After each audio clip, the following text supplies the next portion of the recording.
Hello children, good morning. आपका class है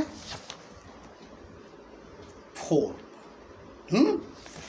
और चैप्टर है आपका ईवीएस का फन एंड प्ले। देखिएगा कितनी सुंदर एक लाइन लिखी हुई है, all work and no play makes Jack a dull boy. आप कितना भी काम करें और खेलें ना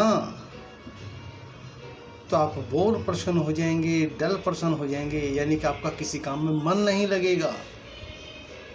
इसलिए फन यानी कि एंजॉयमेंट ज़रूरी है। और एंजॉयमेंट अलग अलग तरीके के होते हैं, जिसमें कि इस चैप्टर को जो इम्पोर्टेंस मिली है उसका कारण है गेम्स यानी कि प्ले। गेम्स किस काम आते हैं? हमारी स्ट्रेंथ को बढ़ाने के काम आते हैं, हमारे स्टेमिना को बढ़ाने के काम आते हैं, हमारी मसल्स की स्ट्रेंथ को बढ़ाते हैं, हमारे दिमाग की जो एक्टिविटीज़ हैं उसको तेज करते हैं।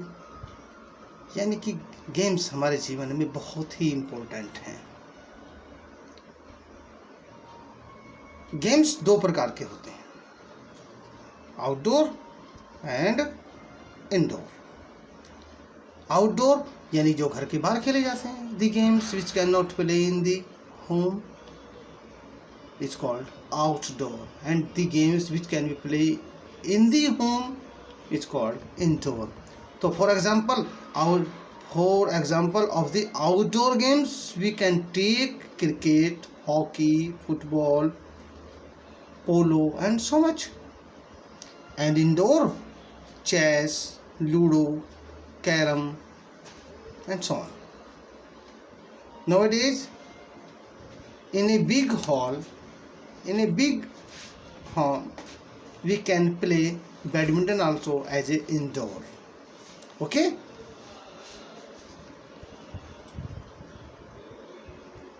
various recreations.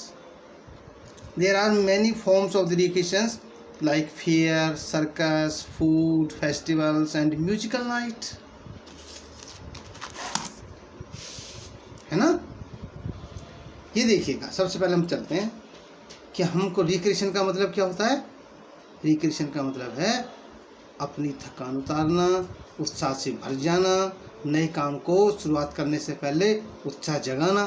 तो इन सारे कामों के लिए हमें ज़रूरत पड़ती है नए करेज की, नए उत्साह की, नए साहस की। तो सबसे पहले हम अपने आप को तरोताज़ा करते हैं मेले में जाकर। कभी मेले में झूलते हैं, कभी मेले में कुछ गेम देखते हैं, कभी मेले में सर्कस देखते हैं। दूसरा देखिएगा यही चीज़ आ रही सर्कस में, सर्कस से देख के भी एंजॉयमेंट करते हैं। फूड फेस्टिवल्स, वहाँ पर अच्छी अच्छी डिशें होती हैं, जिससे कि हमारा एक उत्साह बढ़ता है, हमारा मनोरंजन होता है और हम अपने आप को तरोताज़ा महसूस करते हैं।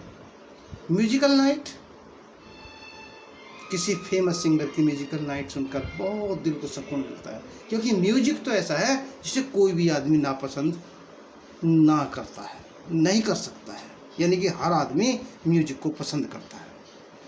आजकल there is also sports camps organised where children can enjoy adventure sport. Adventure sport साहसिक कार्य, ये बहुत साहसिक कार्य होते हैं, जैसे कि आपने देखा हो पंजी जंपिंग, माउंटेनियरिंग,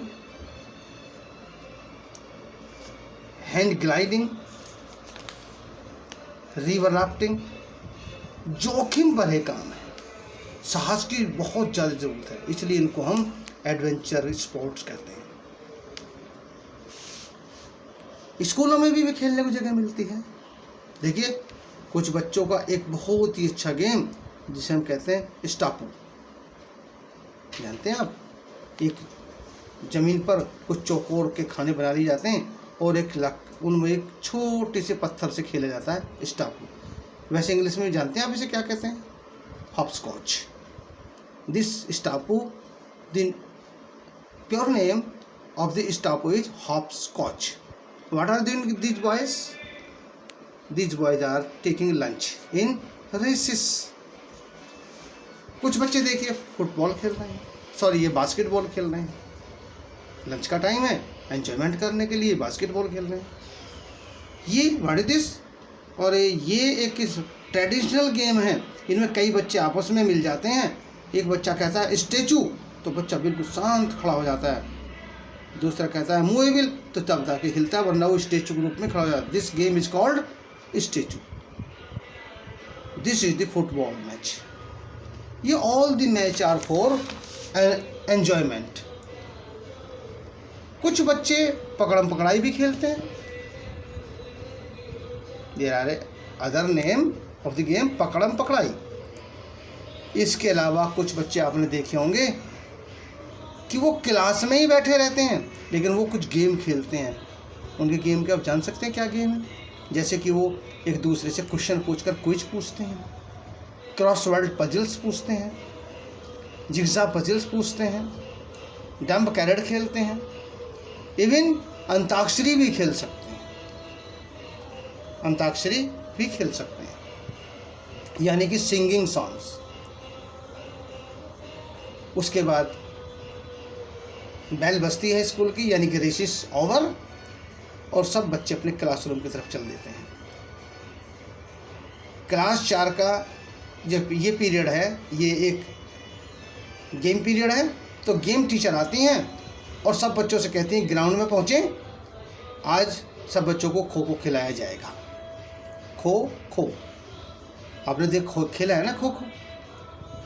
लड़का और लड़कियां मिलकर खो खो खेलते हैं। उसमें एक टीम दूसरी टीम को पकड़ने की जितनी जल्दी पकड़ लेती है, जितनी जल्दी ज़्यादा पॉइंट बना लेती है। ये अलग अलग नियम है, अलग अलग तरह के गेम होते हैं। कहीं टाइम से खेला जाता है, कहीं पॉइंट से खेला जाता है। तो देखिए, games are the both boys and girls. तो टीचर ने हमको बताया कि वी मस्ट प्ले टुगेदर, हमको सबको साथ साथ मिलकर खेलना चाहिए। Playing games help us to healthy growth and development. Games help to create relationship and teach us to communicate and cooperate with others. यानी कि गेम्स हमको आपस में हमारे संबंध सुधारते हैं और हम एक दूसरे की सहायता कैसे करें, सहयोग कैसे करें, ये सिखाते हैं। Playing together gives fun and enjoyment, और आपस में खेलने पर हमें एंजॉयमेंट और एक दूसरे से फन करने का मौका मिलता है। अचानक वहाँ एक छोटा सा झगड़ा शुरू हो जाता है। बहुत दिक्कत, दोनों टीमों के कैप्टन आते हैं, दोनों बच्चों को धक्का देकर अलग अलग करते हैं। तभी वहाँ पर टीचर आती है, उनको समझाती है। क्या कहा? We do not play games only for winning. हमको जीतने के लिए गेम नहीं खेलना चाहिए। We play games for enjoyment to be active. हमें खेलना चाहिए एन्जॉयमेंट के लिए, ताकि हम सिर्फ एक्टिव रह सकें। फाउल प्ले रूल्स, जो फाउल प्ले यानी कि खेल में नियम तोड़ना, गेम के एन्जॉयमेंट को ख़त्म कर देता है। We should always follow the rules, हमें हमेशा गेम के नियम को पालन करना चाहिए। He told them to shake hands and the play resume. उनका हाथ मिलाओ आपस में और खेल दोबारा शुरू करो। तो आप समझ गए होंगे ये बातें। आगे चलते हैं, ये देखिएगा।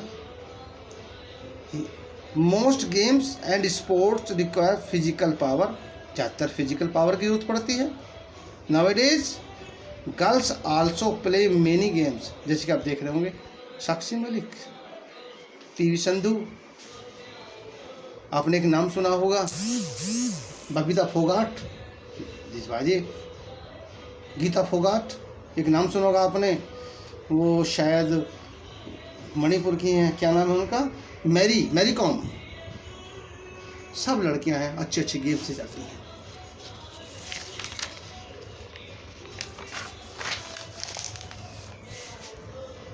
तो आज के इस छोटी सी वीडियो में इतना बहुत। इसके अगले वीडियो में आगे चैप्टर पर लेकर चलेंगे। धन्यवाद।